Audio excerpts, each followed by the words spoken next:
Good evening, and welcome to the Ken and Glenn show with a guy named God. We're going to talk about God tonight, and I would like you to give a warm, humongous welcome. I'm just not as good as Glenn is. He's a trained professional. My amateurness is still showing. But hey, let's give a warm round of applause for my good, dear brother, Mr. Glenn Morshower. Glenn, Hey, happy holidays, brother. Can I hit the comments? look at this, dude. I have a zit. What? I'm like 16 all of a sudden. We're talking about God, not your zits. I'm going to name my zit. It's the only zit I've had in 10 years. I'm going to name it.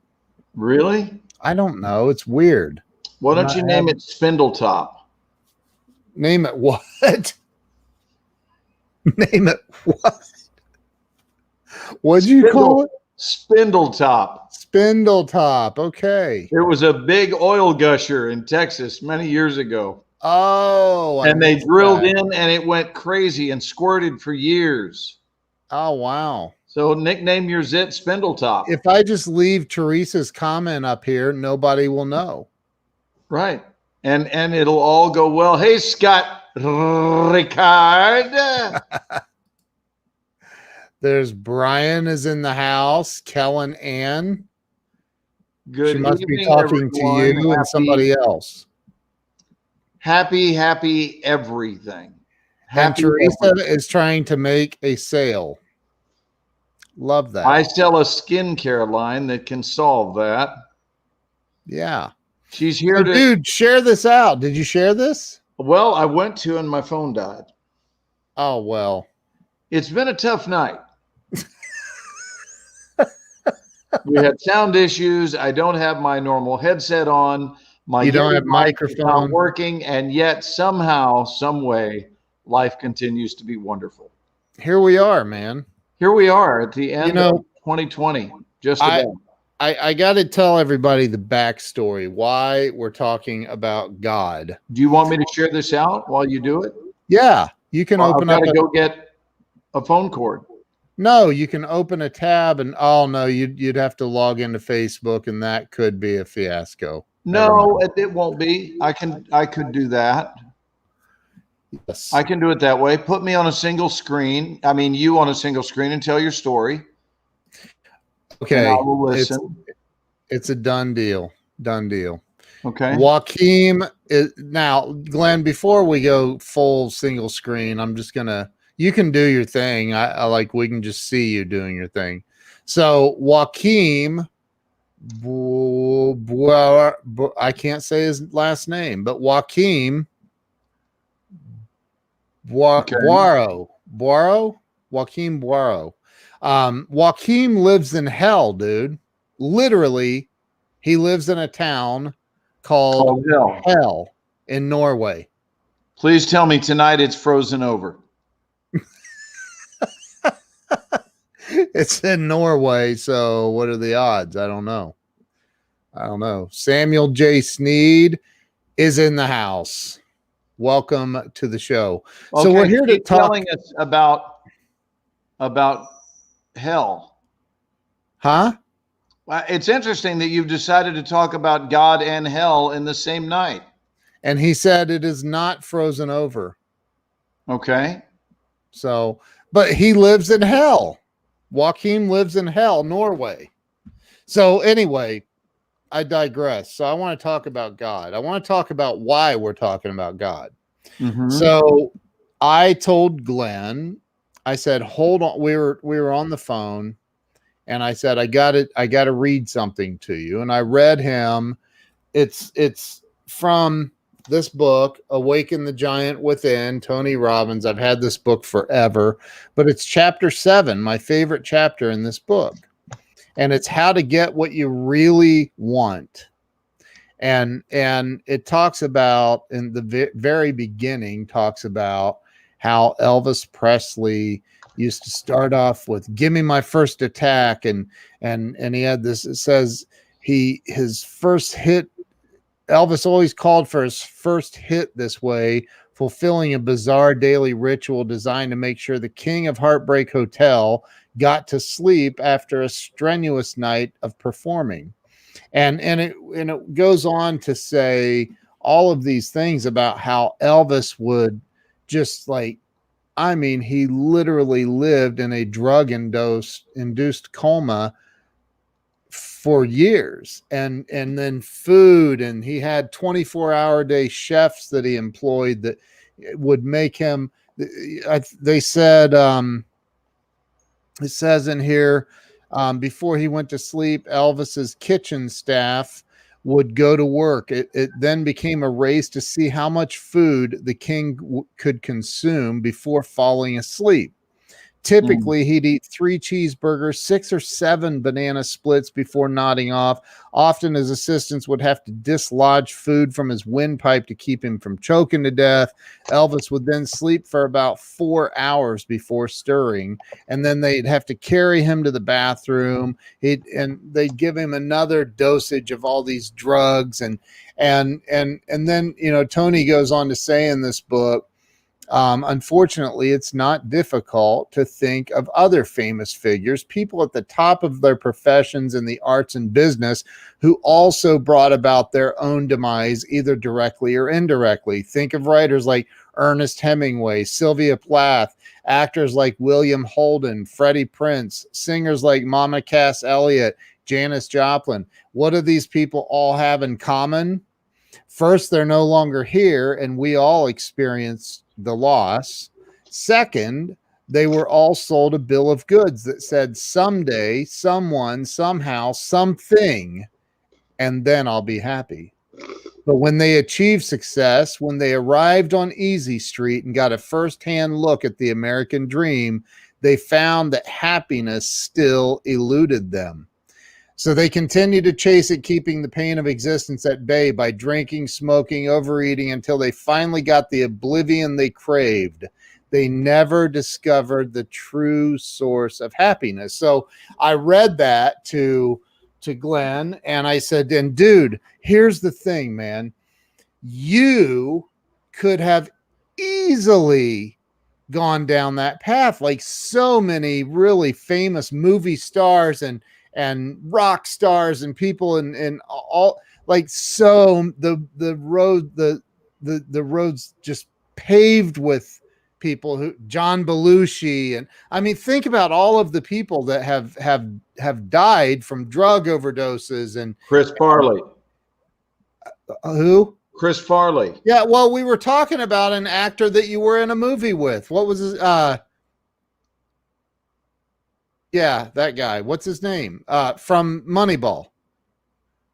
Oh, you're talking about Philip Seymour Hoffman. Yeah, Philip Seymour Hoffman. And you said that's what it triggered. You said, yeah, he died of an overdose. Right. And I was like, what? And so that triggered me grabbing that book and reading that to you. And I said, dude, you could have gone down that road as well. Yeah, Teresa says Prince, Michael Jackson. That's true. Think of all of the people. And I said, but you never did, man. You've remained humble. You've remained strong. You've had an unbelievable career. But look at who you are today. And you interrupt. Well, you didn't interrupt me. You said, say what you said. I said, it's an easy explanation. It's one word. God.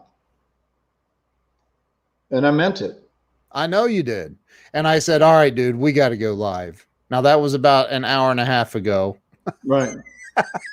But God understands delays. It's not like God has never flown on Delta. Oh! It's like, what? I said, God understands delays. It's not like he's never flown on Delta. Oh, man. But, you know, explain, like, because Joaquin says Elvis had God. Everybody has God. Everybody on this planet has God, right?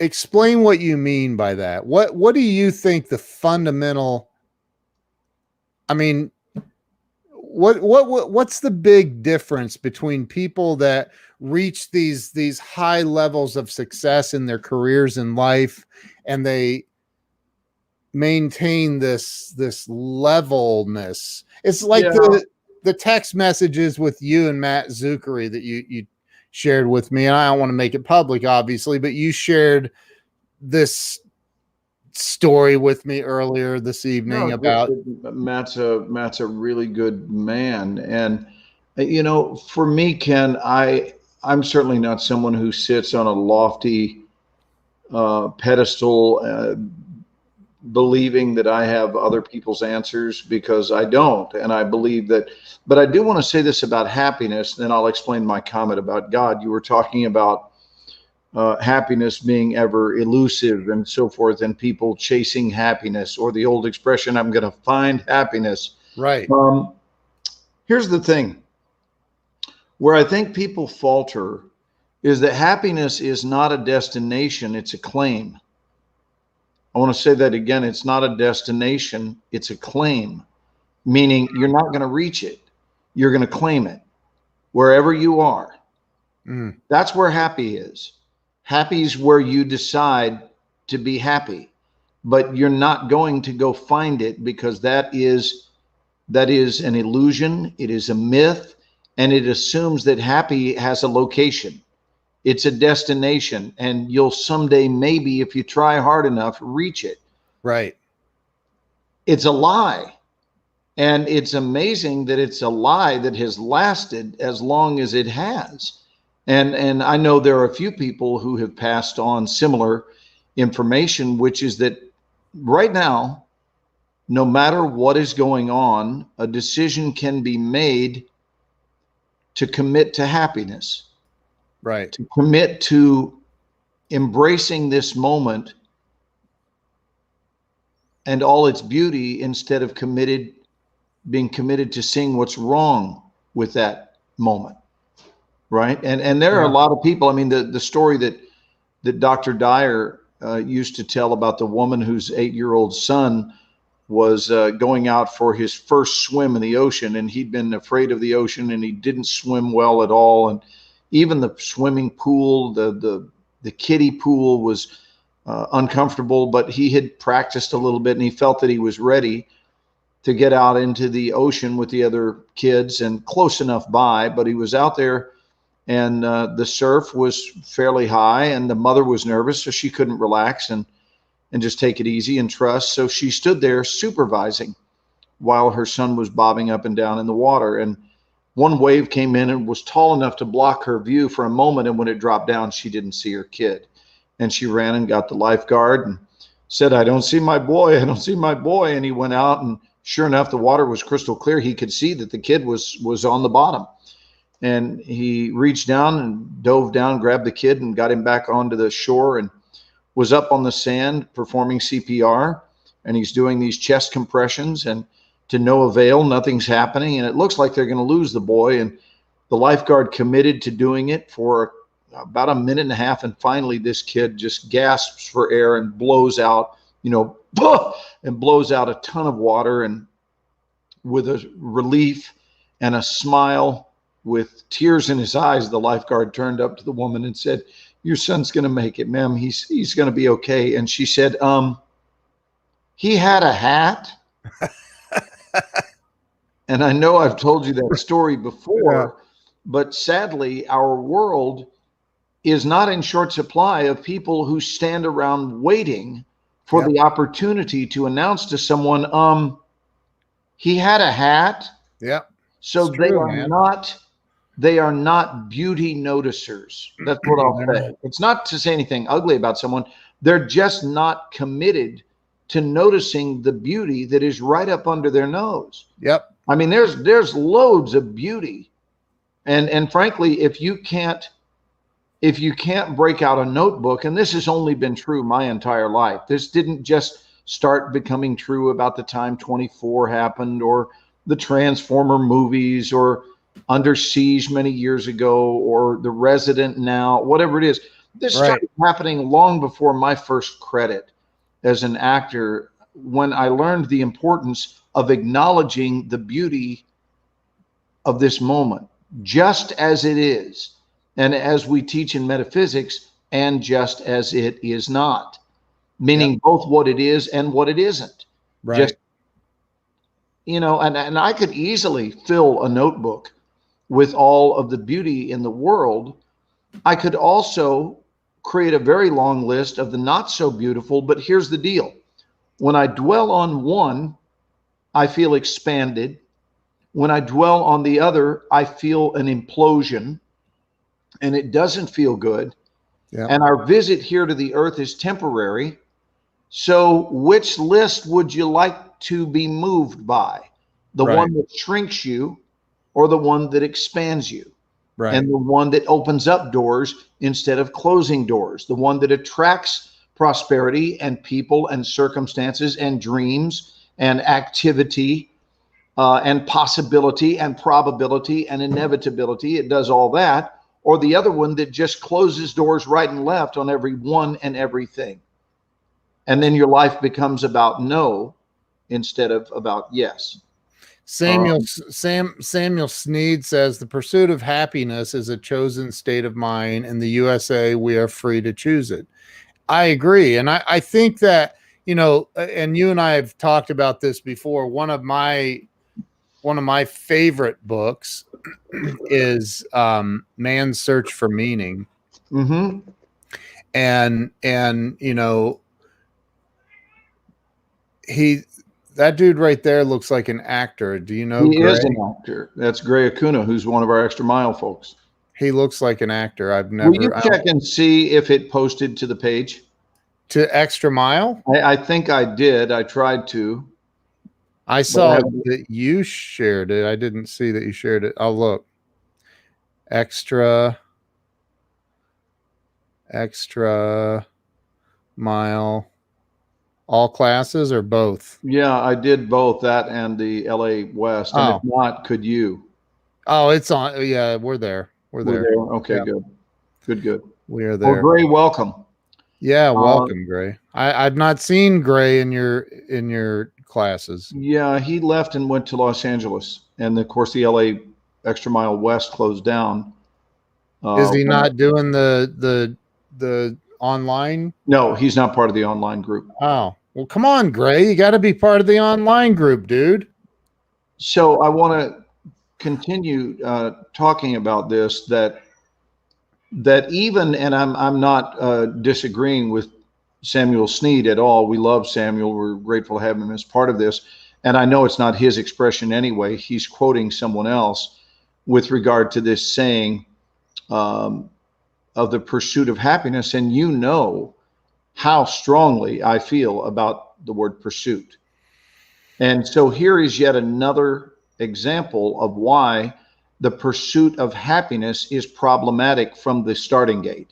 Because if you think about this, we don't pursue things we have, so it presupposes you're not happy. That's what it presupposes. So it starts with you deciding, I'm unhappy, and so now I'm going to go pursue something. Well, you're not going to pursue your way to happiness. That would be like me pursuing being a male. I don't know if you noticed, but I don't pursue being male. I am male. I understand that being male is what I am. And well, I haven't noticed. What's that?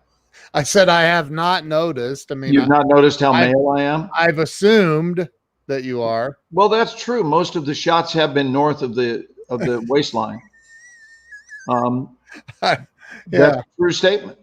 But rest assured, whatever male anatomy you've imagined me to have, I have it. I've not imagined you having any. Okay, whatever male anatomy you haven't imagined, I also have that. Okay, so I'm male from head to toe. Okay, good. Somehow we sidetracked. I think we were talking about God only moments ago. Now we're talking about my anatomy. No, okay, yeah. So the idea here is that the minute you think of the pursuit of happiness, and I know it's even in the Constitution, but listen, nobody ever said that everyone who authored the Constitution was a wide awake, fully conscious human being. right? There are a lot of presuppositions there too. I mean, Sure. we have this code we've lived by, but look, life is always up for revisions and improvements. I believe that. I believe that to be true. I believe that Brian is commenting that the show is getting completely out of hand. Okay. Well, shall we continue? Because I remember how excited we both were 90 minutes ago. I'm over here like thinking about constellation names for my zit. Okay, go ahead.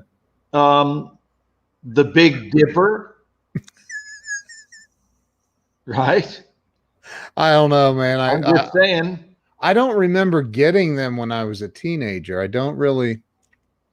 I'm sure I did, but yeah. Anyway. Well, they say that a zit erupts usually about 36 hours before something magnificent is going to occur. Pursuit of happiness and his anatomy. No, listen, we can be jovial tonight about it. We can treat it however we wish, but I think it's flawed to pursue happiness. Look what Samuel says. I had a feeling the word pursuit would raise a hair. Happiness. Well, if anything does, I'm grateful. Happiness is an inside job, nothing found outside of ourselves.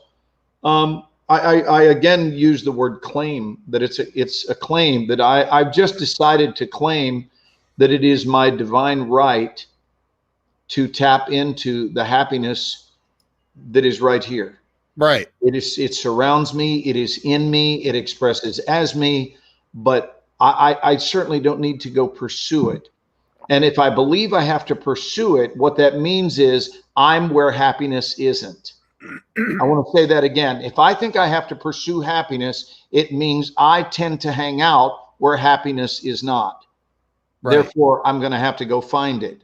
And that is the illusory mode that people get into. And then they wonder why that quest does not go well. And it certainly isn't money, because I've seen people that, in fact, I got to tell you, Ken, in many ways, when people think that once I have X number of dollars, whatever that is, that will bring them happiness. Do you know that those people are even worse off because they really do believe it?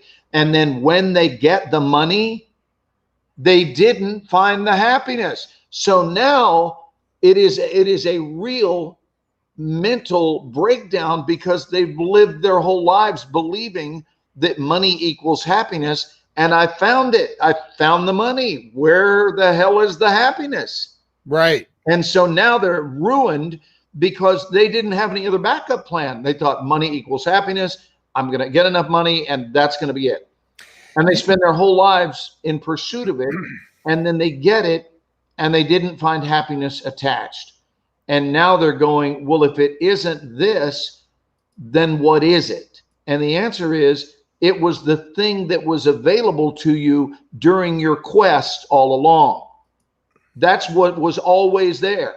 Right. Like happiness was there right up under your nose while you were seeking it out. It was always there. It was with you. This is what the very movie, The Wizard of Oz, was about, when Dorothy kept being reminded that there's no place like home and that it's always with you, right? So to me, right. I'm grateful for my spiritual understandings. I'm grateful for my very diverse upbringing in terms of religion. I was exposed to so many different things. I think we're born neutral. I don't think anyone is born a particular thing. Because if you surveyed any of the babies, are you Baptist? Are you Muslim? Are you Jewish? They'd all look at you and go, you know, I mean, that's what they do. They spit up on themselves and pee, and that's your answer. And it's frankly, it's the answer you deserve for asking a newborn what its faith is. I think it's hilarious when a newborn child pees on someone that's asking it an inappropriate question. One of my favorite moments in life. Dude, but here, but I think that happiness for a human being does revolve around the pursuit of something worthy. Let me give you an example. I'm Let me And greet Daryl Goldberg while you do. Hey, bud. Hey, And Daryl, how you doing tonight, brother? Good to see you, Donovan. JR, nice to see you, brother. Teresa, great seeing you. Mikey Wolf, what's up? Joaquin, what's up? Samuel J. Sneed. We got the family coming out 2 days before the end of the year. Talk. Let me know what's up, Ken. So okay.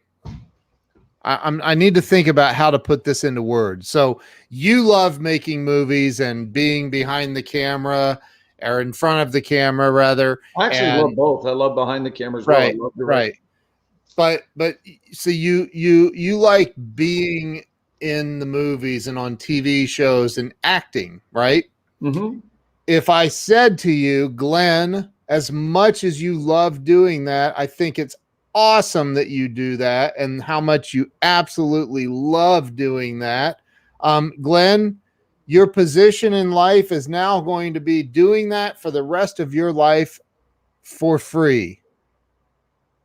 You can no longer get paid a penny for doing it because you just love to do it.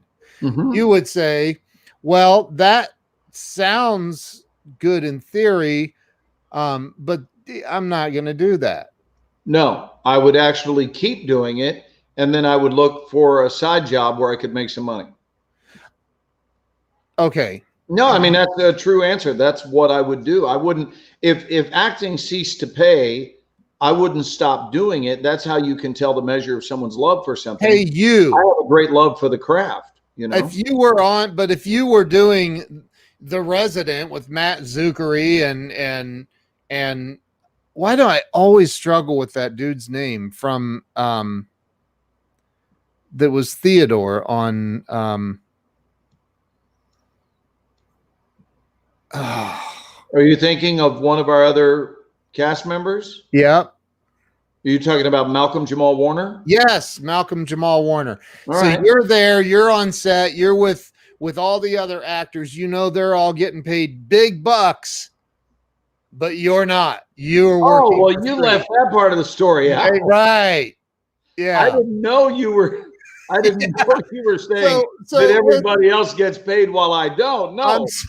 And I would leave immediately, but that's got nothing to do with my lack of love for the craft. That's called this sucks, and it's very unfair. Right, exactly. I don't hang out in arenas where things are unfair. So if someone's going to be cruel to me, I'm gone. So that's called a healthy self-esteem, bro. Come on, man. But I'm just Come on, man. Look. Come on, man. Oh, look. So look. Like, I love to help people. I love to help people. I love to coach people. I love to help the light bulb come on. I love to watch the light come on for people when I'm coaching them. And it's normally not right away, but sometimes it is. But the light comes on, and I also love getting paid to help people. Now, absolutely. That's like a double. Yeah, right. But I get paid very, very well to help people, just like you get paid very, very well to do what you do. But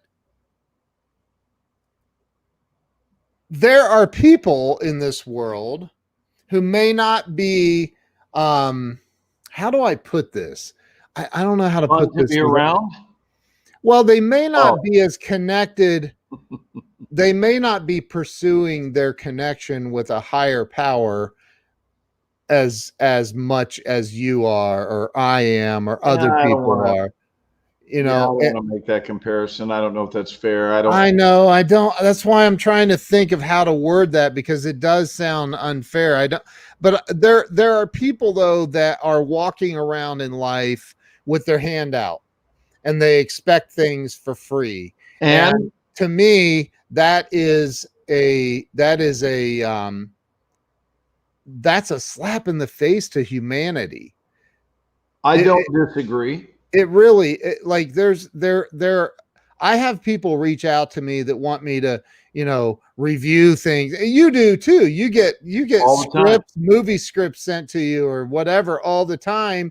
And people people expect that you're just going to take, because, you know, what else do you have to do? Like, just sit around and read movie scripts. And like, dude, like, it just, I don't even know where I was going with all that. You said something that triggered a thought that triggered all of that. But nonetheless, I think that one of my old sponsors used to say to me, and sponsor meaning a sponsor in Alcoholics Anonymous. For those of you that don't know, I have 18 plus years of recovery and sobriety. So this sponsor used to say to me, no matter what the problem is, the answer is God. I was like, you know what? That's bullshit. I would really? say Was that your answer? I used to say that. I was like, come on, man. You come up like, you don't understand, man. You don't understand what I'm going through here. Like, blah, blah, blah, blah, blah. And I'm going through this and that and da, da, da, da. And yeah, the answer is Well, God. they could have broken it down a little more scientifically for you and said that the answer, no matter what the problem is dwelling upon allness. But that gets really scientific. But I mean it. In other words, Yeah. if you just sit, this is one of the reasons it's very difficult. Have you ever noticed this? Very difficult to have a lot of problems under a star-filled sky. Very difficult. Unless you're tied to a tree and being tortured. Yes, but what I'm saying is, if you're feeling roughed up by something that's been haunting you for a while, right? Somehow, isn't it amazing that load is lessened considerably when you just go out and lay down on the ground and look up? And look up. And consider, I'm blessed to be a part of this. It doesn't exist out yonder. It exists there and here, and we're in it. Yeah. We are it. We're a piece of it. So that is us. Not just that surrounds us, it is us. And we are it. And that's what it really means to be in oneness and to be in alignment. And when someone said, like oh, nice, Nancy, I like that. Like the tandem of Ken and Glenn.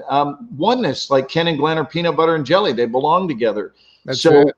And I want to go back up to something that was said. I don't even have to look at the comments because I saw it when it spun up. And it was Donovan who said that happiness was a byproduct of right living, I believe is what he said. Where is it? There it is. I got it right. Yeah, happiness is a byproduct of right living. I think that's one of the most spot on assessments, is what generates, I guess we could say what generates happiness, generated from within, is that, thank you, Teresa, I appreciate that. But when we live right, and that doesn't mean to a set of somebody else's rules and regs, it means to a deep understanding within us, is what is our code.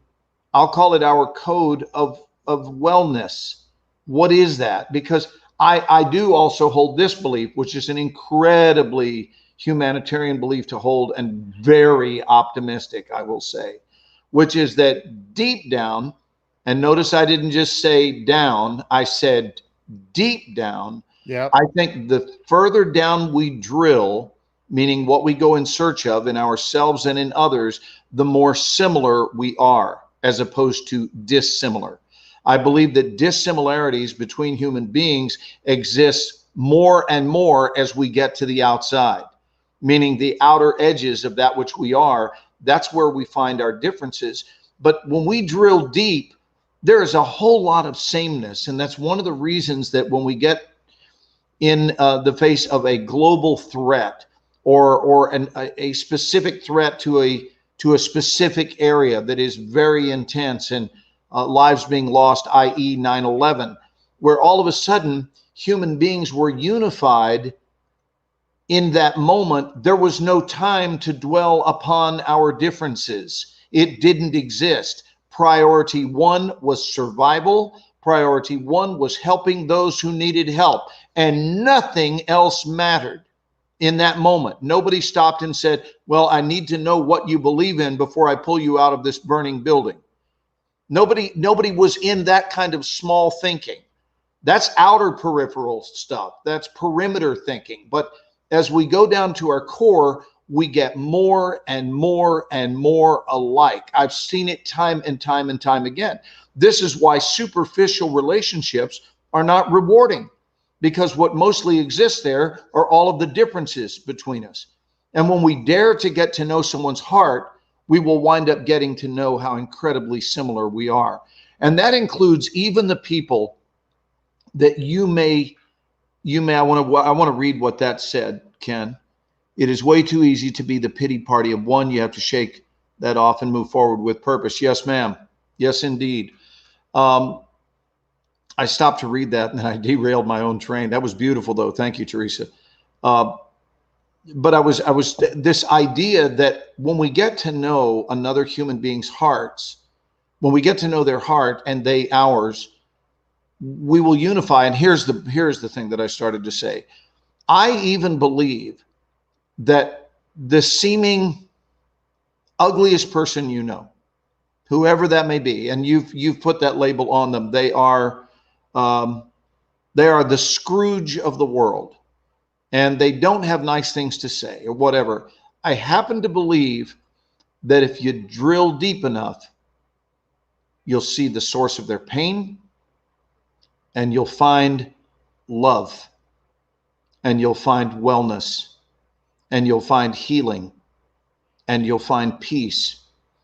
But you have to be patient enough and compassionate enough to be willing to give that gift of going on a deep dive inside of another human being to find out what's the hitch in the giddy up here. What happened? Because I know you weren't born angry.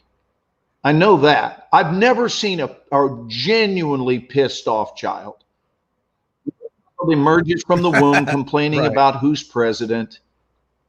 I've never seen anything like that. I've never seen a child that goes kicking and screaming about the home they're going to be living in. No child has ever elbowed its mother while it was breastfeeding to say, can't we get a nicer car than this? These are concerns that show up later in life for people, but not all of us. Not all of us really live that way or think in those terms.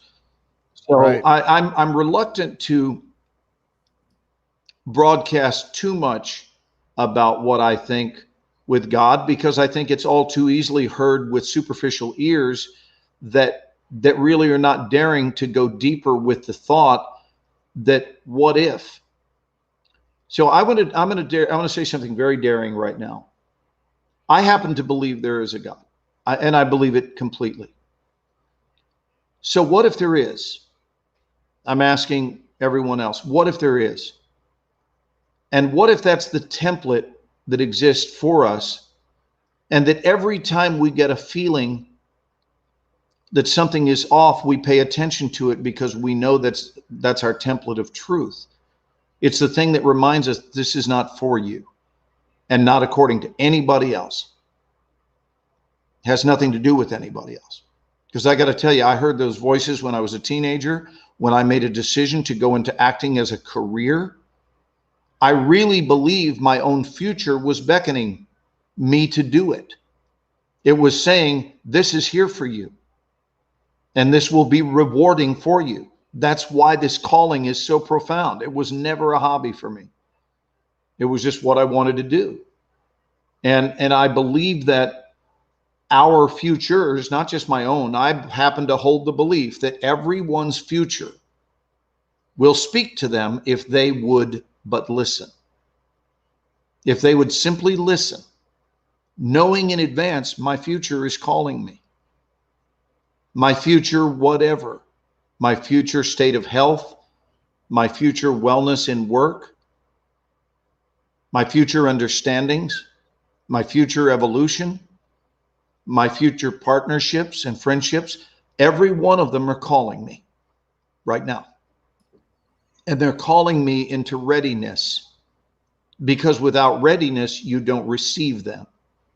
We are declaring our willingness and our readiness to receive via the choices we make. Attitude of gratitude, Donovan, indeed. Being grateful for even the difficult times because of what you will or have learned. You don't have to like what is happening to be happy. Amen. Big time. Look at what Samuel Sneed put up. I love this. I was just reading 97% of people have no idea who they are inwardly. Being taught in schools they are plain physical beings, a cosmic accident. This kills people's self-image. Again, spot on, Sam. Man. Spot on. But again, here's the deal. If that's an accurate percentage, and I'm not questioning it, that still, correct me if I'm wrong, leaves 3% that don't go by that 97 percentile. Right. If that's an accurate percentage, and perhaps it is. But that still means that 3% don't care about what the masses are thinking, doing, saying, or believing. Yep. They don't care. I've never cared. When I walk in to sign in for a role, when I make it to final callbacks, I'm not happy if there are only 4, but terribly discouraged if there are 25. I don't care. And the reason I don't care is because I know that Ken Walls, for example, let me talk about Ken, a man in whom I see tremendous evidence of God. Tremendous evidence. It's one of the reasons I love Ken and love hanging out with Ken. But I know this about Ken. I know that Ken is a single issue. Look what Jonathan Dawson put up, dude. You go ahead and read it, buddy. Good to see you on here, Jonathan. If there's a God, it seems we are wholly distinct, separate from and completely unlike God in almost every important and significant way. It seems that at the core, most people are selfish, scared, and deeply broken in need of a savior. Yeah, and see, Jonathan, I don't want to hold the opinion that I'm right and he's wrong. I actually just see it the opposite way around. I see that at our core, we're fine. And what has happened is society has taken a huge crap on our heads. Like, babies are not messed up. When you look at them, they've got their stuff together.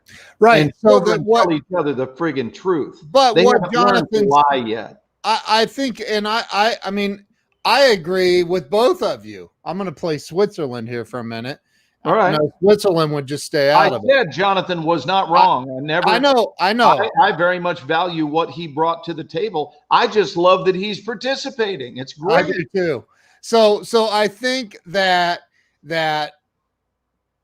you are correct. I believe that every baby born into this world is born, and Jonathan and I have a very mutual friend. In fact, when you called me earlier, I was on a Zoom call with our friend Shaka Dyson, helping him with some stuff. And Shaka has this beautiful little girl. Her smile just lights up your heart. And so babies are not born into this world with all of what Jonathan is saying. I believe you're correct, but I believe that there are a lot of people who do become selfish, scared, and deeply broken. No doubt. The lack of God in their existence. And again, I don't think that it matters as much how you define God. Some people say Buddha, some people say Allah, some people say it's Jesus, some people just say it's God, it's a higher power, it's whatever. And I know don't say anything, they just are. Well, when I got into recovery, I was told my first day sober, somebody said, "Do you believe in God?" And I'm like, yeah, sure.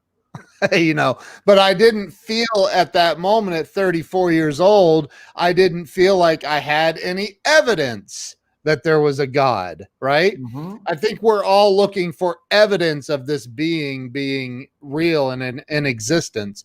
And so through a series of amazing things that have occurred over the last 18 years of being sober, I have evidence. I have evidence. It's Yeah. my evidence. It's not yours. You have your own. You have your own relationship with God, right? It's not, my evidence isn't yours. And I'm not going to try and project my evidence onto you. Like, dude, this is my evidence. Like, go figure that out on your own. Whatever yours is yours. So that's where I think that people get caught up in the religiosities and well, it's got to no, if you don't define it this way like I do, then you're wrong and I'm right and you're an outcast. And I think that's where we run into problems in life. Yeah. Will you do me a favor? I agree, brother. Can you illuminate a couple of Patricia's comments? My dear friend from Canada who just logged in. Go ahead and read that if you would. Just logged in, listening to your words, Glenn. My listening is part of karma. The world I live in is calling me to respect each moment. In between each moment, faith, belief is a place where we find purification and a path. That's deep. Wow.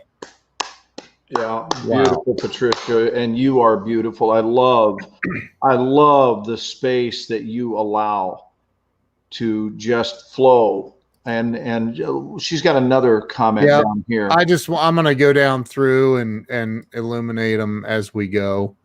The flag is a huge plus. Babies are born with a wonderful and amazing magnetic vibration. Yes. And that's why we just want to hold them and kiss them. Yes. Amen. Yes. And here's the deal. That trend does not need to discontinue itself. Right? That same beautiful pathway a human being is able to remain on that they were in when they were in the crib. All you have to do, I have offered this life advice for years in my program, in my teaching. I've said one of the greatest pieces of advice I could ever give people who are seeking advice. I'm not out with a bullhorn on a street corner announcing that I have answers and other people don't, because that's not how I feel. But when someone says, I really appreciate where you are and who you are, and I notice your heart. I have people say that a lot, that I notice your heart. You have a lot of heart. Well, that's a good thing. That's a good thing. If I'm being received that way, it means I'm doing my job. So here's the coaching that I offer. And you've heard me say this, Ken. My coaching is this. Watch the manner in which the average person lives their life, and then promptly do not do it that way. I can't give better advice than that, because I think the masses are in a great big hurry to do what the masses do. I think that this whole keeping up with the Joneses scenario has gotten way out of control. I think that popularity is too popular, right? The concept of popularity is highly overrated. It doesn't mean anything, whereas unity and alignment mean everything. Yeah. Because when you've got that down, then you're up for experiencing anything in your life if you are an aligned force. This is what laser light is, right? It is that pure laser focus where you're a straight beam of light because you're no longer at war with yourself. Now, here's the truth, Ken. I'm bold, as you know. But I'm also pretty business savvy. And I have to tell you, there are things that I would say to you that I will never say online. And the reason is because I know unequivocally that the world is not ready to hear them. Right. If any one of our fans ever want to know privately and you want to private message me, fine. But I will flirt with what I could say but won't say. And that is simply this, that the worst imaginable person that you can come up with, and I even mean throughout history, people you've known, people you haven't known, but you've heard about, you've read about, you've known because your parents, your grandparents, your teachers told you about their walk on earth. I happen to hold the belief that deep down inside, yes, even that person, whoever that may be, that even within them, there was pure love. And there was pure light, and there was harmony, and there was peace, and there was comfort, and there was truth, and most of all, there was wholeness once upon a time.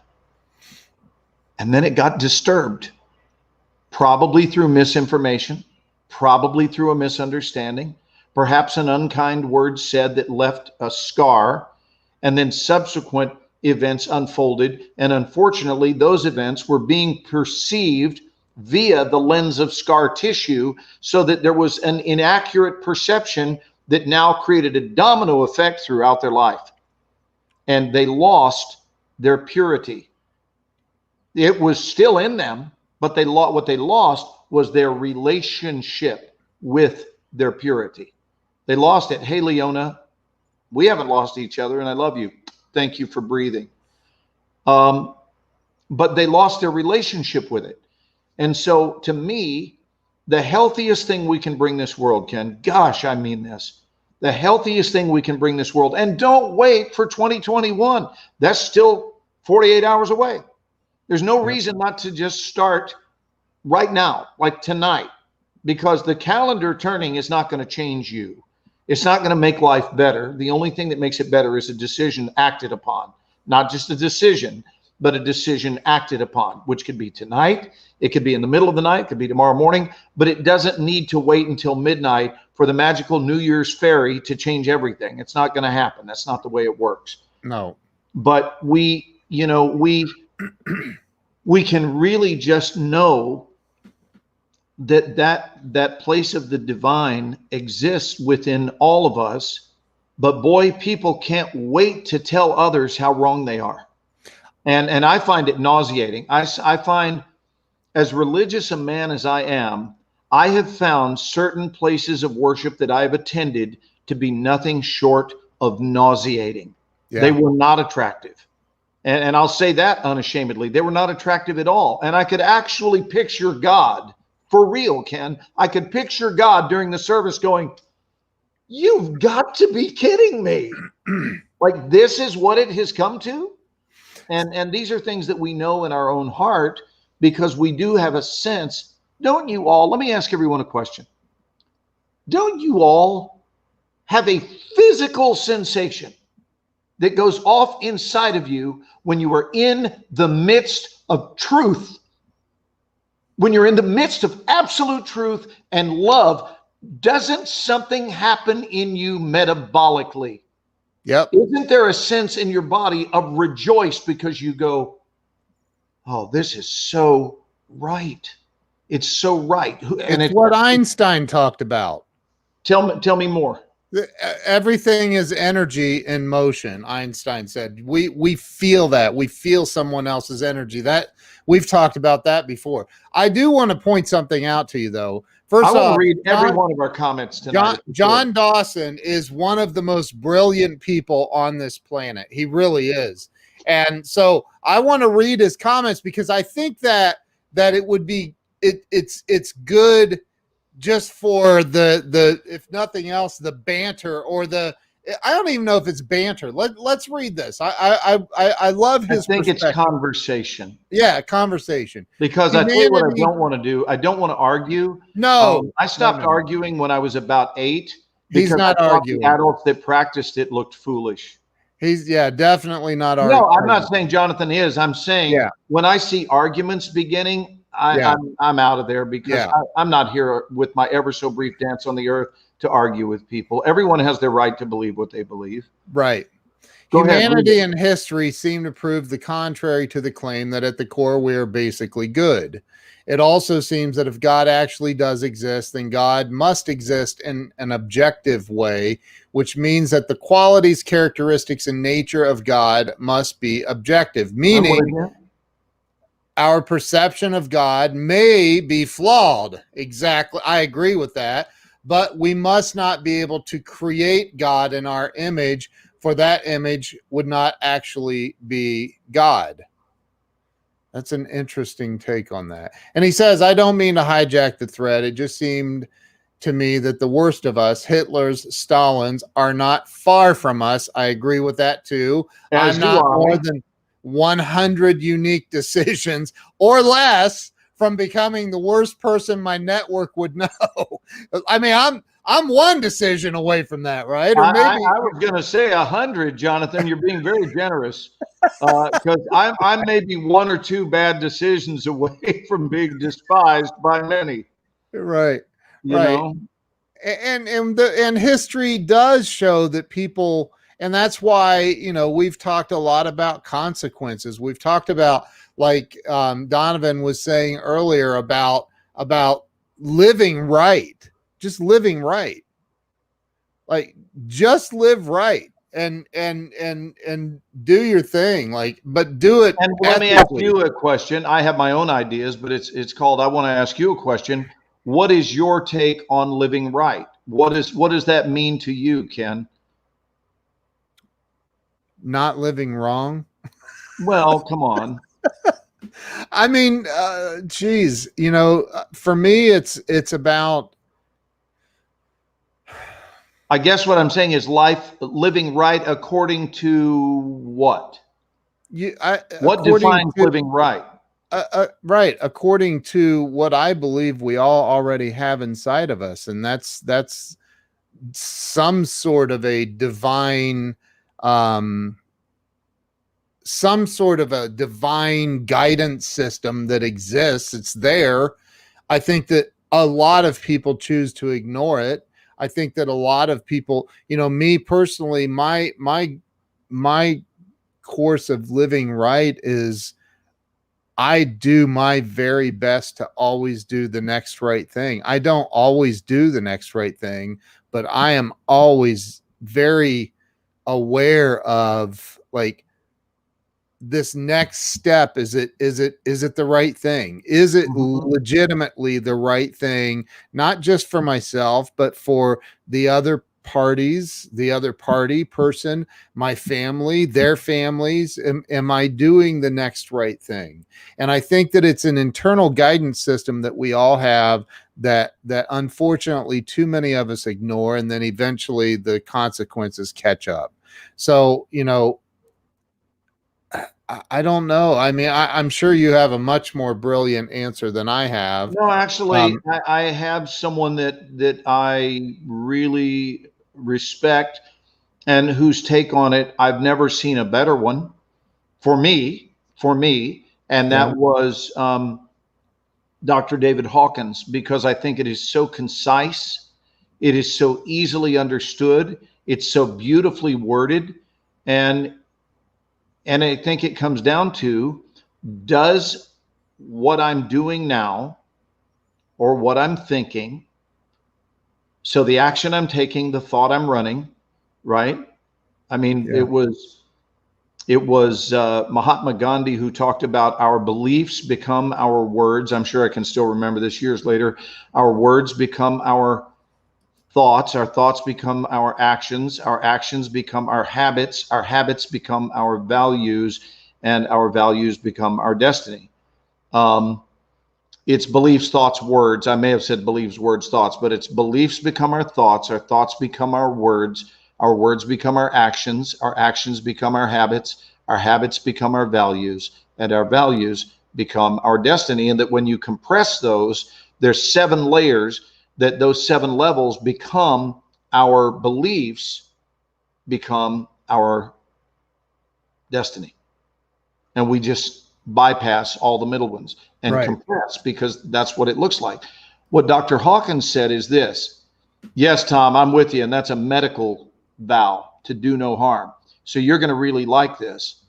And that is that David Hawkins says that every thought we run and every action we take either, boy, is this ever simplified, contributes or contaminates. Yeah. That to me is the definition of right.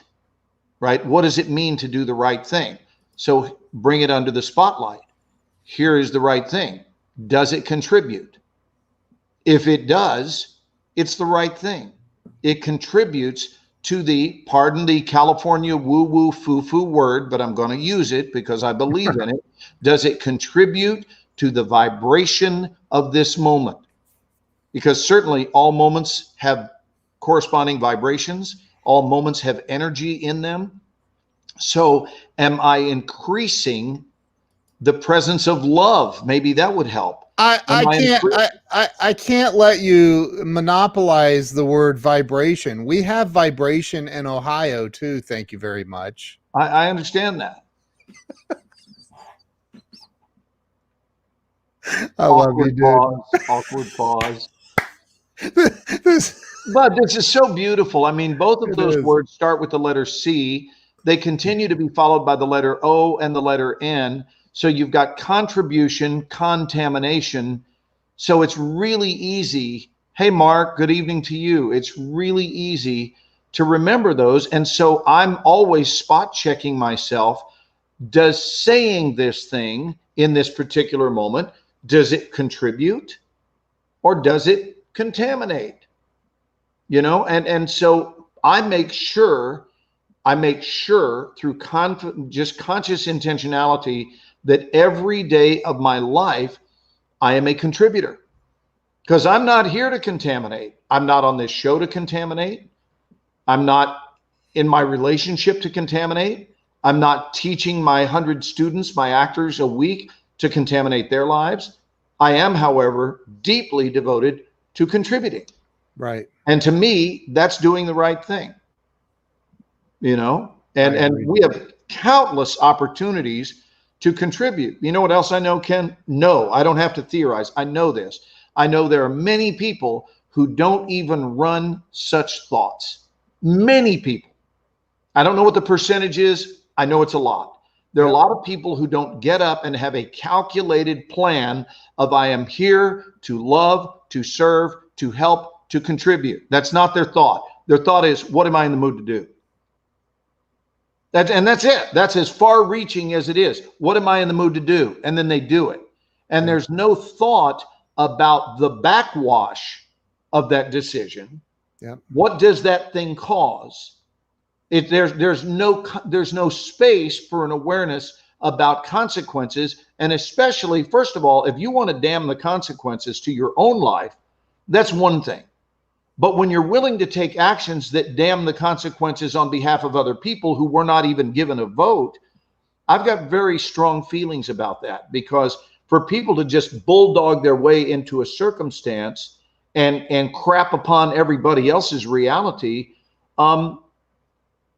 unfortunately, that's a real thing that exists in our world. And then those of us who come from love, our job, and it's a big one. To me, I'm prepared to say that it might even be the biggest one, is to figure out how is it that I am going to learn how to peacefully coexist with that. So how can I learn to dance in a loving way with that energy that does not care about anything other than itself? And I'm sorry, that's not a jaded stance. That's called, I've been alive 61 years and I've seen it for 61 straight years. I won't count the first 3, so maybe 58 years before I started being able to see things and interpret and assess and have an opinion about. And boy, what a different world this would be if everyone woke up and their first thought was, how could I be of service today? Right. But I know better. And unfortunately, I learned the hard way, because I used to believe, I had the naivete years ago to think that we all basically got up on the same side of the bed. No, we do not. No, we do not. And that's the tough part, is to realize when you see someone taking an action choice that doesn't consider anybody else, it doesn't care about anybody else. It cares about getting its needs met. But I think, and this is the part where when I turned my life over to the care of God as I understood God, Yeah. and said, and I came to, as I believe it's David Hawkins in Power versus Force. Yes. Says, and I'm summarizing, but essentially that book says, everything that we everything that we're trying and pushing and pushing and pushing and pushing to get or achieve, it creates a universal resistance. Whereas true power comes from surrender. And the moment that I surrendered and said, okay, God, you win, whatever you are, wherever you are, you win. I can't drink like a normal person. I surrender. And I surrendered to what I had been trying for many, many, many years to control, and it just created more resistance and more issues and more drinking and more everything. And then the day that when I finally surrendered, it created this power that I wasn't even aware of. And it was a power that was always there, but I had to surrender to access it. And it sounds Pollyanna-ish or weak or whatever, but hey, even Dorothy had to surrender a broom. Right. But you gotta give something. You have to surrender. Surrendering is just a way to say, I mean business. But it's like this. I was able to, through a lot, I mean thousands and thousands of efforts and hundreds of thousands or millions of thoughts and books and hundreds of books and all kinds of, like, I was able to reprogram my thinking, my thought process into expecting the good in life instead of expecting the bad. And you know, people are like, oh, that doesn't work. I tried that. If it didn't work, they wouldn't train NASCAR drivers. They train NASCAR drivers when they're going into a spin. Like if they start to spin out on the track, they're trained to look down the track, the direction they want the car to go, to not look at the wall, because they found that 90 whatever percent, I don't know what the percentage is, but it was 90 some percent of all the drivers with the in-car cameras they had that were looking at the wall crashed into the wall. But yet the ones that train their brain to force them to look down the track, the direction they wanted the car to go, they would come out of the spin and go down the track instead of hitting the wall. Right. So it works when you focus on training your brain to find the good things in life, to find the goodness in life, to focus on God, whatever concept or belief you have in God, this creator, this whatever you want to call it. I don't judge people. I just encourage people to find something bigger than you that exists in this universe to believe in. And once you do, life can become magical, because it literally reshapes your ability to think and expect better things in your life. Right. That's beautiful. I love your NASCAR reference. Thank you. And there is Damien Boudreau, who is one of the freaking coolest people you will ever meet. Hey, ever. Damien is amazing. He's from Lake Charles, Louisiana. He's right up the street from you, dude. Hey, can we scroll back? Welcome, bud. Can we scroll back and just go over a bunch of comments? Yeah. And you know, we've got some really profound contributions here. Mark Rodriguez says, I am a value creator. I am a value facilitator. I am a value producer. I become first thought. Lynn Moorshower, this is taped to my mirror. Oh, you're quoting me. Really? I was looking at it going, that's actually pretty good. I really did. I was prepared to give Mark credit. Like, way to go, Mark. And he's like, oh, that was me. Hey, do you remember we had Damien come on with us that one night? I don't know if you remember indeed. That. You remember it? I do remember, Ken. I'm going back up. There's Brandy Vale. I don't know if she's still watching. She is amazing. Did you see my interview with her? No, I didn't. She's amazing. She is amazing. So let's illuminate some comments. Joaquin, prosperity and success of themselves do not confer happiness. Indeed, It is not unfrequently, it not unfrequently happens. See how one little word can throw off the whole sentence? It not unfrequently happens that the least successful in life have the greatest share of true joy in it. Samuel Smiles. Love that, man.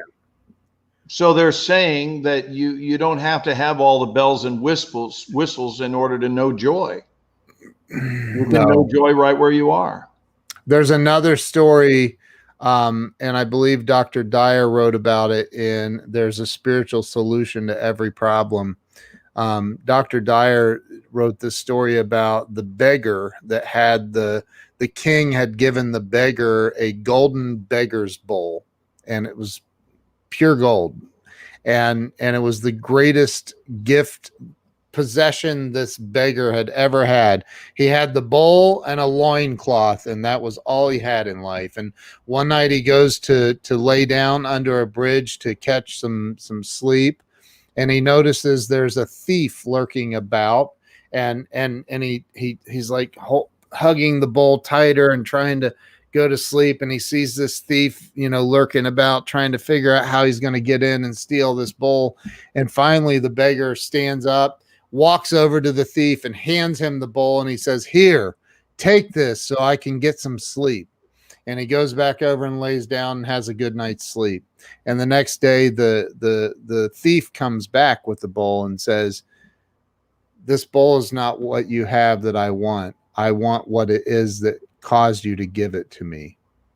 And so, the beggar knew that the more that he tried to hoard that and hold on to that, the harder and more difficult it was going to be to keep it safe and get a good night's sleep.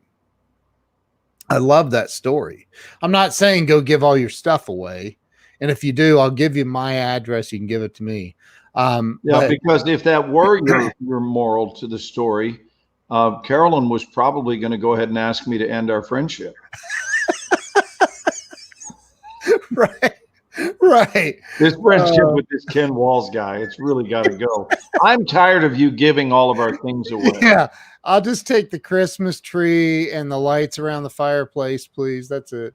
No, I think that it's a matter of the country, is it a country song? Ain't never seen a hearse with a luggage rack or whatever it is. You don't see U-Hauls at the funeral home. Right. I prefer my old fave is "Get your tongue out of my mouth because I'm a kissing you goodbye." Say that again. Get your tongue out of my mouth because I'm kissing you goodbye. Oh my gosh. Read some more of our chime-ins tonight. Cultivate emptiness. The track is not the wall. Amen. I think that's one of Patricia's gifts, that you've got to sort of see it in flow, because otherwise we're jumping to the top floor of the wall. Yeah. We kind of have to stair step our way. Yeah. We have very similar minds, Patricia and I do.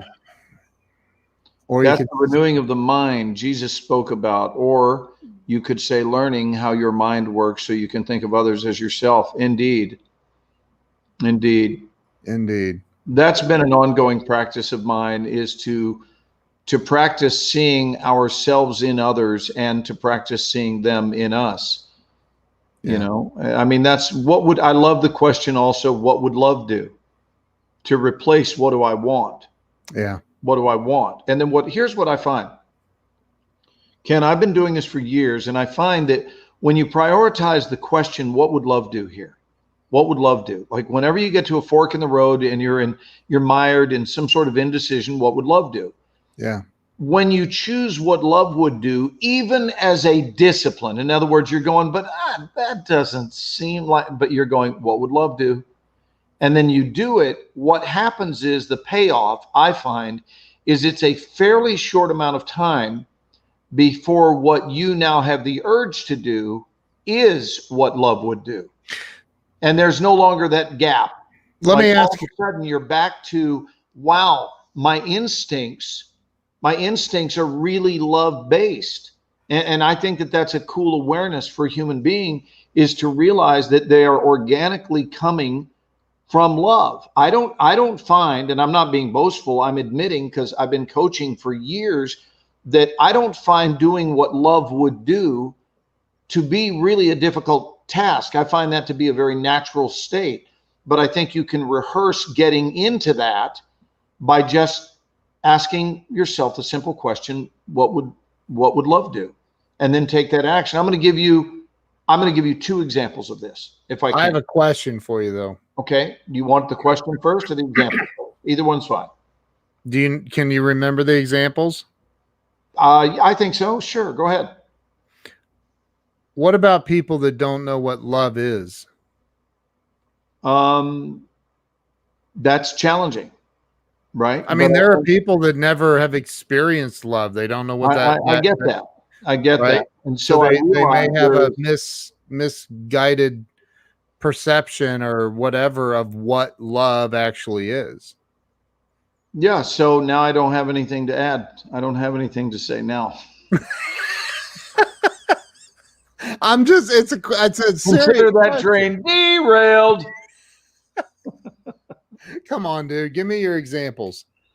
Okay. So I went to bed fairly early last night, and early for me is before 2 a.m. That's early because my standard is 4-ish, 5-ish, pretty standard between 4 and 5 a.m. It'll be that tonight because I am well rested. I slept and slept and slept. I just took care of my body today.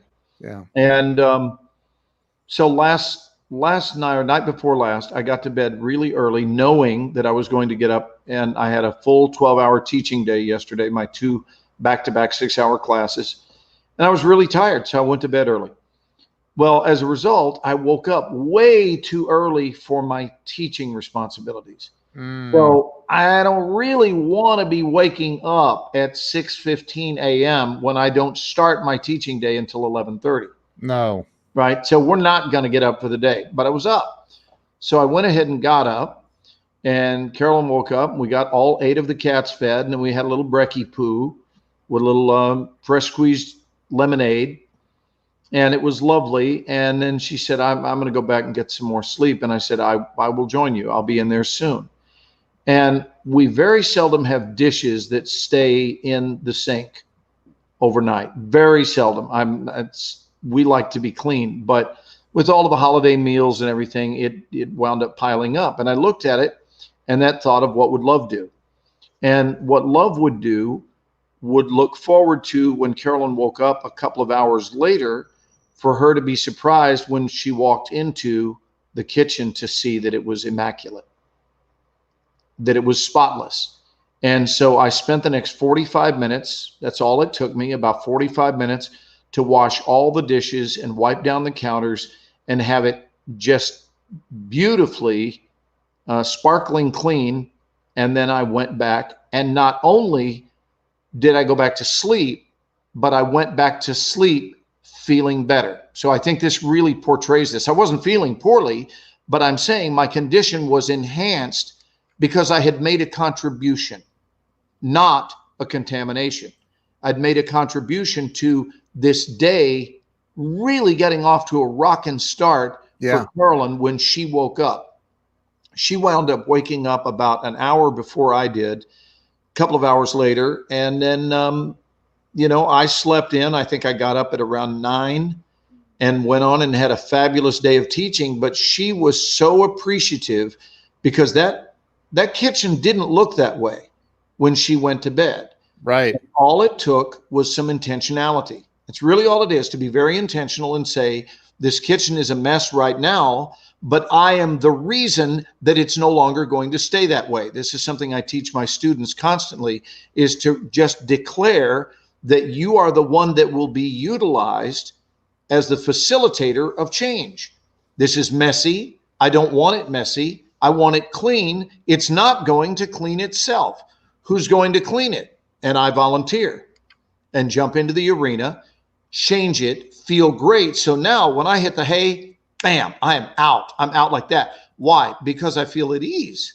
Yeah. I feel invigorated. I feel kind. I feel I feel beautiful. And so I go right to sleep, versus if I'm being selfish and I say, oh, never mind that, or, she'll do it or something like that. I don't think you get a lot of years with people if you say, well, she'll do it. Right. Or he'll do it. I don't think that's such a great way to go. And we don't have designated jobs here, as in who does dishes, who does laundry, who changed the kids' diapers when they were little kiddos. And tomorrow is our 42nd wedding anniversary. Not only tomorrow, how about in about 7 minutes? I was getting ready to say, it's already your wedding anniversary here in Ohio, and I want to wish you and Carolyn a very, very, very happy anniversary. Thank you. And it is a testimony to hanging out through some storms, and even sometimes big storms, but to realize I believe in you. And even if you seem to have slipped a notch or lost your way, or you are in some sort of doubt or confusion, that you'll find your way through this. And I believe in you. And when you have two people who hold that belief about the other one, I don't know that there's a lot you can't get through, because you really trust that some way, somehow, this too shall pass, whatever challenge you're facing. And I look forward to brighter days ahead. Thank you, Weldon. Much appreciated. So that's an example. The second example, which is much shorter, is thank you very much, Samuel, is that when I was out driving the other night, a car about 100 yards in front of me swerved rather violently, and I saw it. And I've told you, I think, this story, but I saw the car swerve, and it wasn't right in front of me. It was, like I said, about 100 yards, but I'm paying attention, and I thought they're swerving to avoid something, right? And because it was a sudden jerk like that. So I pulled over into the other lane, and sure enough, there was a huge truck tire. And I went to be proactive to get it off the road, because I saw fatality written all over it. Right. I mean, all over. It was weird. I brought out a light and I shined it, and someone had spray painted the word fatality. So literally I saw fatality written all over it. Right. That was humor. Thank you. But there was this tire that did not belong there, and it's going to be a problem. Thank you, Charles Coachman. It's going to be a problem. So I couldn't do anything about it with regard to the next three cars. And it was not crowded. It was in the middle of the night. But I knew this is going to be a wreck. So I'm going to be the liaison that's chosen to get it the hell out of there. But unfortunately, the very first car after me plowed right into it. Fortunately, it wasn't a motorcycle, but I'm talking about massive damage that shattered their whole front end, car parts flying everywhere, swerving. The car next to it almost hit, but didn't, and made it maybe another 200 yards before they were slowing down rapidly and steam coming out everywhere. It really hurt their car. Wow. The thing is, that same tire is still there on the highway, because when it hit it, it knocked it into the adjacent lane. So we don't have less of a problem. What we have is a car that's already hit it. And I'm sure a truck had just lost the tire. And it was one of these big ones that does not slide under your car. Right. So I waited. When those three cars were passed, there was nobody else coming. And I went out into the highway and drug it away. Once again, this is not about brownie points, but I really want to illustrate the point of what it means to do the right thing. Yep. There was a corresponding sensation moving through me, a rush of goodness. This is what you're here in the world to do. Yep. You are here to clean up and ease the path of others. And in doing so, you know what I do? And this is not the reason. It's the byproduct. There's a big difference between the motive and the recognition that it's a byproduct. What I realize is we really, in life, it's very tough to receive that which we're unwilling to give.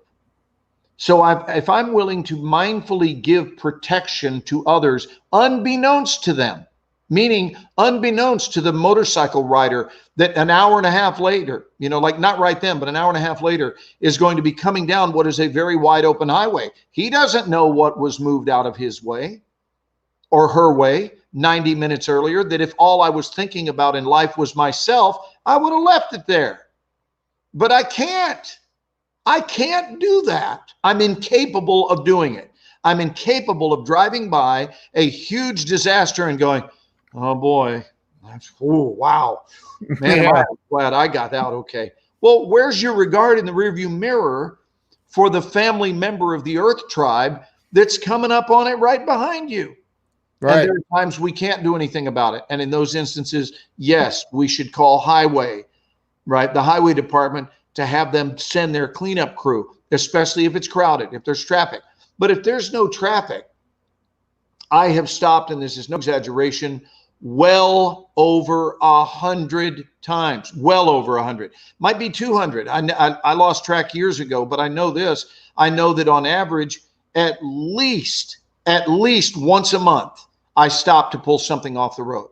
And sometimes those things I remove are living things like turtles. I love to rescue turtles from highways because turtles and highways, let's face it, they're not a good match. Right? You never see a turtle outrun a car. So if they get out on the highway, it's a matter of moments before, yes, he missed him and she missed him and he missed him, but here comes that 18-wheeler that didn't. And so I am always trying to help things and circumstances and seek to protect. And I think the question is, are we or are we not our brother's keeper? I think that's really the bottom line question. So I'm asking the audience, are you? Are you? Are your brother's keeper? Are you your brother's keeper? Do you care about what happens to people you don't know? Or do they have to qualify because they're your friend? Or they qualify because they're family? Does it occur to you that they qualify because, like you, they are human beings? Does it occur to you that a turtle could use your help because it can't speed up getting out of the way, but a caring human could help it out? These are just thoughts. And I know that when I prioritize being of service, Ken, I swear to you, everything else finds a way to chiropractically adjust itself. Yep. When I'm being of service, my life works. When I'm not, it stops and it stinks. Yep. I'm telling, it's like any grocery store USA. When you get out of your car and you go to walk in, you're going to see trash laying on the ground. I don't care where you are. And I pick it up. So do I. And B, there's a good chance you're going to see where lazy bones people have left their cart right in the middle of somebody's parking spot or wherever. And I put mine back and theirs. Yep, I do. I make concerted efforts to do that.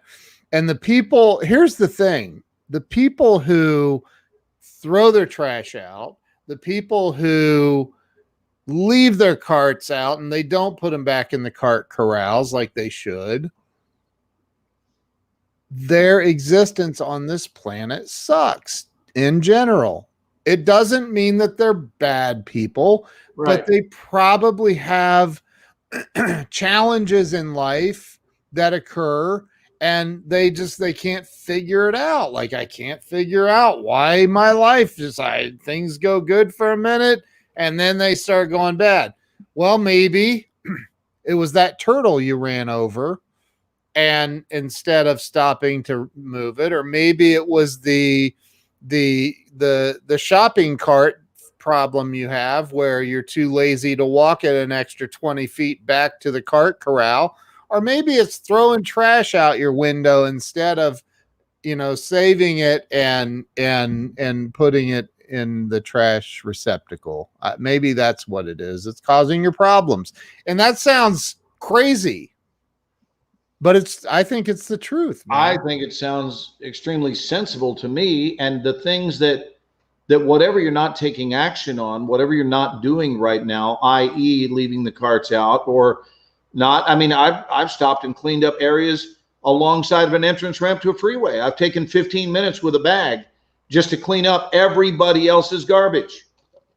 Right. And I know that when I do that, I feel better. Look what Joaquin says, dude.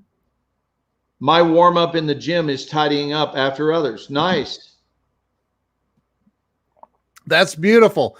And Tom, yes, it is karma. And I think that too many people look at karma as just bad, and it's not. Karma is a two-way flow, and it flows good and it flows bad. Yeah, you got to be careful, Ken, though, that your karma doesn't run over your dogma. That what? You Just froze. I said you got to be careful that your karma doesn't run over your dogma.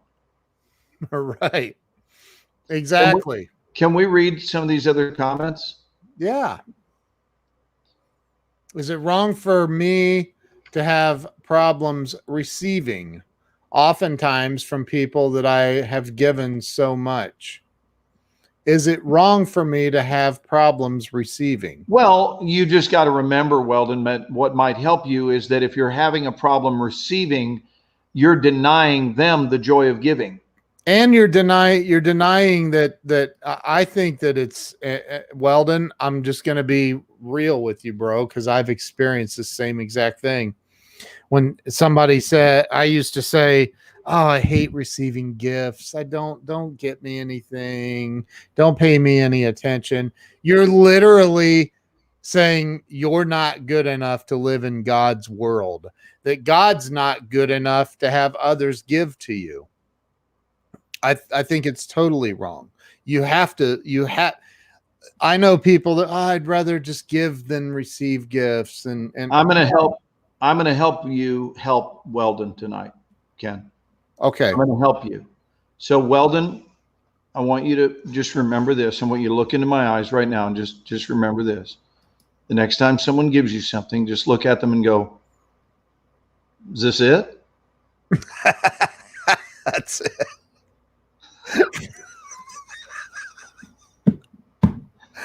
Oh, you got to be able to receive, man. And Sam, yeah, let them give to you, brother. You deserve it. You sure do, man. You sure do. We all do, Sam man. says it best. Reaping is part of sowing. It is, man. Can you imagine being a farmer that goes out and you do God's good work, and you're out there plowing up the field and you're planting all the seeds and you're doing all of the good stuff that you're gonna have a wonderful harvest, and then when it comes harvest time, you go, God, thanks for helping me with growing all that corn out there, but I think I'm just gonna let someone else have it. I just don't feel like I'm worthy of receiving all that corn, so I'm going to call up my buddy Glenn and tell him to bring over his combine and go get my corn. It's yours. You can have it. No, yeah, man, here's another one. I want to give some more help to Weldon because I feel like that first one was so well received. So here's another one: is you open up your gift, and it is the gift of the full year. That's it. It's not in a stocking stuffer. This is your gift, and you open it up and you look at it and you go, "Ah, man." There's nothing that says I love you quite more than a $5 Starbucks gift certificate. That's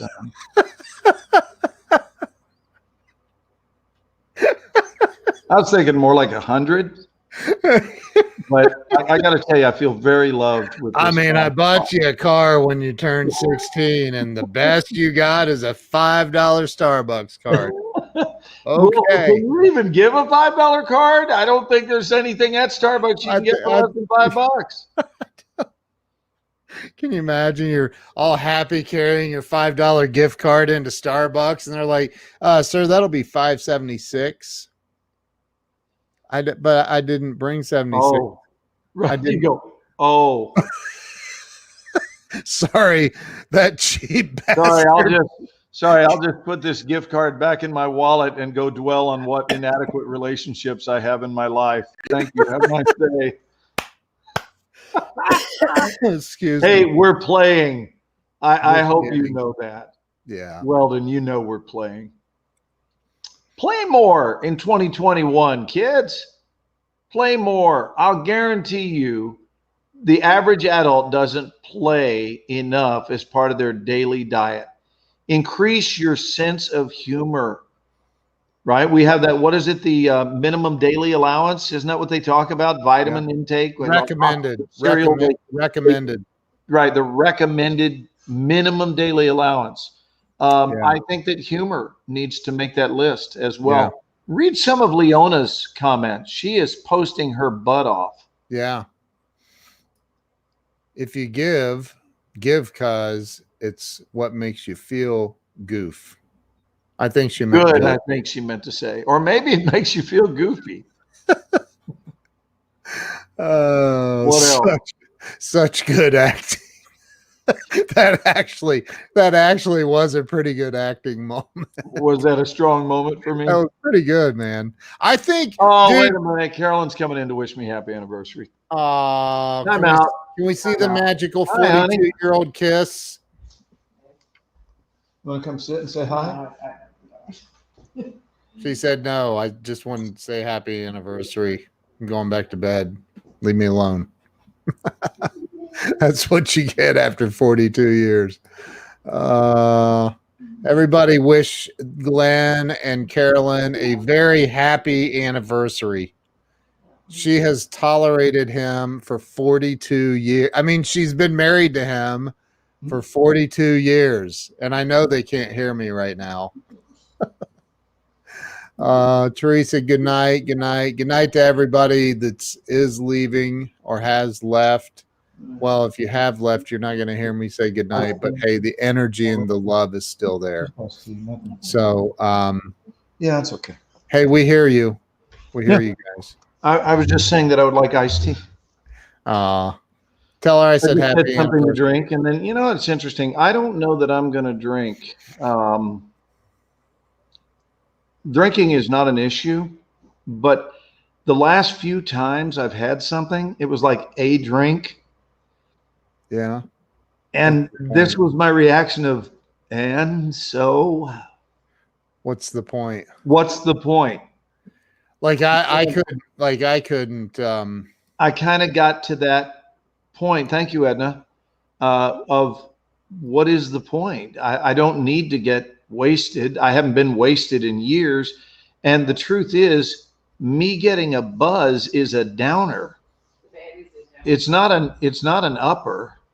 It's a downer for me because my natural state is one of intoxication. Yeah. It really is. I'm an intoxicated being as a way of life. And I want to advertise this too with regard to assembling your life in 2021, because I know we're right here on the cusp and it never fails. Every January, right toward the end of December, people get really eager about this new life. And thankfully, doesn't anybody ever hate to see a year go? Everyone's like, get that one out of here. Let's get a new one. We need a new slate. Isn't anybody ever going, man, what a rocking year. And that 2020 has been a great year for me. You and I share that assessment. Yeah. I think that what was that about being wasted? What was that comment? Life is more fun without being wasted. Oh, way more fun. My gosh. Right. So, but what about this? What about designing a life? People say to me fairly often, tell me, Glenn, and it's interesting that they move into this type of voice with these squinted eyes, but they go, tell me, do you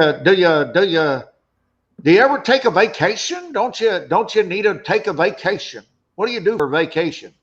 Right. I live my life. That's my vacation. So it's a beautiful thing to have a life that you don't need a vacation from. Right. What a concept. My life does not wear me out. I don't dislike my life. I don't dislike my alarm clock. Right. I seldom use one. But when I use one, it's to get up to live the life that I enjoy. And those are options. And I think it goes back, if I may encourage those of you, especially if you're unemployed and you're looking to be employed, don't start this new search with who's hiring. But instead, start this new job search with what are my gifts? What are my gifts? What do I excel at? What is there that's interesting about me that that strengthens me to provide a service for others? What do I have that others are interested in? And if I don't feel like I've come up with an answer, what could I have that others would be interested in? Meaning, what skill could I acquire? How could I grow my life in a way that could be of service to others, and I could be compensated for that? Because if the full extent of your job search is, well, who's hiring? Then it makes sense. There's a very good chance that you're going to wind up at a thankless job, being undercompensated for your time, and quite possibly doing something that doesn't stimulate the deepest yearnings of your soul. Right. And you feel like you're wasting away.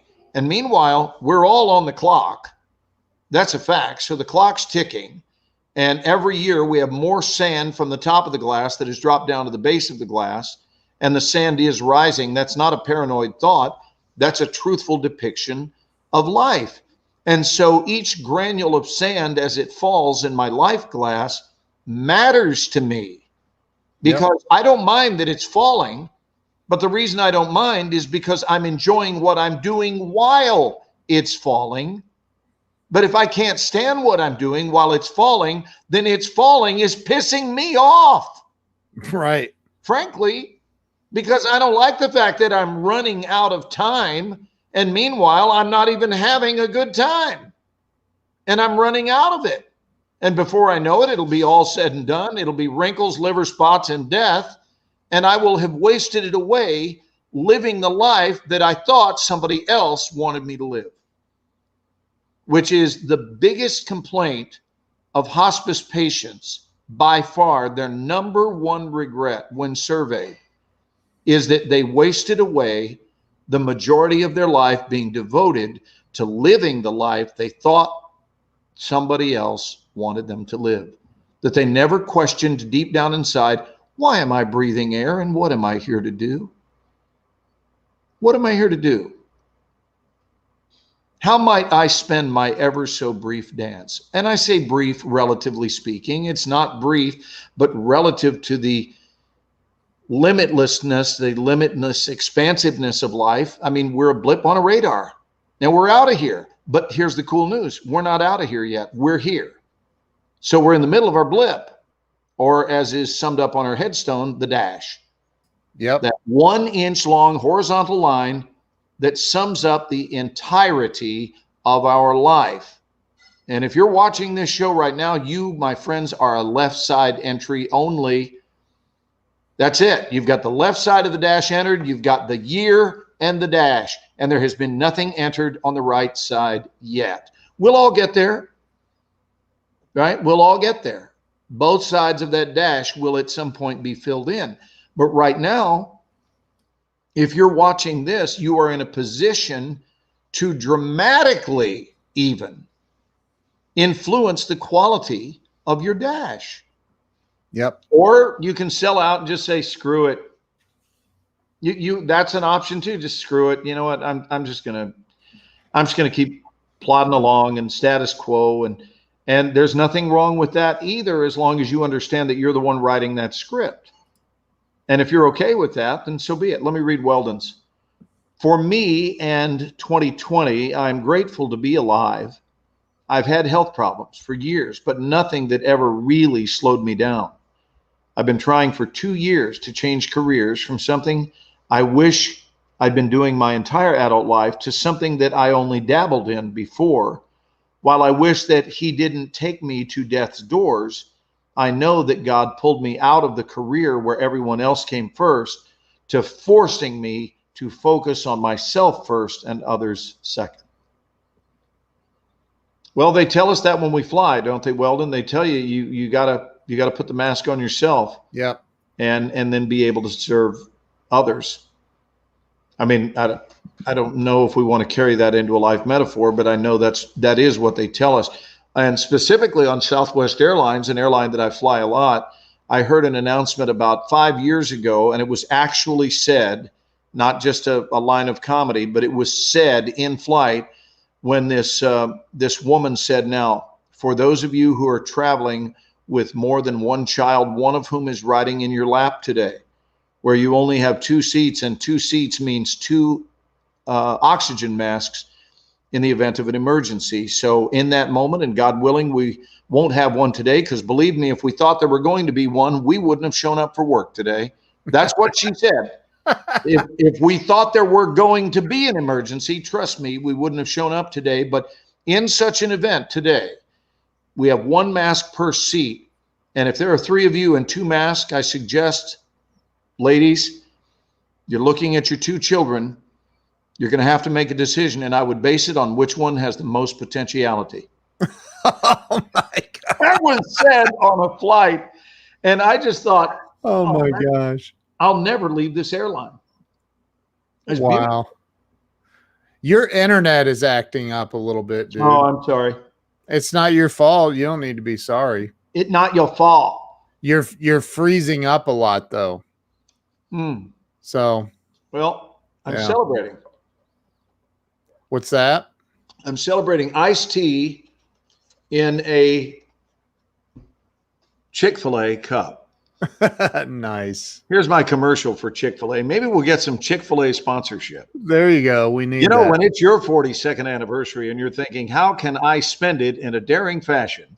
Have yourself some iced tea from the fine folks at Chick-fil-A. How'd I do? That is so funny. Oh my God. Well, then there's this guy who's like, listen, when you're on the side of the road and you're looking at a dead guy and you're feeling good about having brought an end to his life, and you're thinking, I'm exhausted. It seems to me that I should have a refreshment of some sort. Right. I know usually when I kill people in droves, I always like to refresh myself with a nice fresh glass of iced tea from the fine folks at Chick-fil-A. Huh? No? Okay. All right. You're I don't know if is anyone else seeing? I thought you were going to say, is anyone else here? No, anyone else seeing Glenn's internet acting up? Or look at Christy. I love Christy. She's so amazing. Look at that, Ken. She's amazing. Love her. She's amazing. So, dude, let's call it a night. I got to get up early. Okay. I have a show tomorrow morning. I'm interviewing a lady tomorrow. So, at 11 a.m. Cool. Hey, get Kat on the calendar. Yes. All right, my brother. I love you, dude. And I love all you guys. Thanks for chiming in tonight. God bless you all. We hope that there were some helpful. You haven't had any glitches on their end. Okay, you're fine. Cool. It's something with StreamYard then that I'm like, it's real choppy. I hear you. It's like crazy. So, but it doesn't matter. I have to. We love you guys, and we got on here to talk about God, and we did do that, and we hope that certain things were said that were helpful. Perhaps there were some things that were life affirming and reaffirming for existing belief systems that you already have. And maybe some of it was even cutting edge and brand spanking new, including for us as well. Things that you guys said that were inspirational to us. And we thank you for that input. We don't seek agreement on this show, but we do seek conversation about all topics. And we're grateful that you guys all breathe. I don't know that we're planning a New Year's Eve show, Ken. So is this our final? I don't know. I have my coaching call on New Year's Eve. I think you do? You might hop on there. Maybe. Maybe also we might want to talk with Scotty to see if he wants to do a little New Year's Eve spectacular. Yeah. Maybe we could drop a ball off of a shelf or something. Yeah. All right, guys. Thanks for watching. We love you. Thank you, guys. We love you all. Have a great night. And if we don't see you, have a safe and very happy and prosperous New Year. Happy New Year to you, Ken. I love you, brother. Love you too, bro. Night, bud. Night.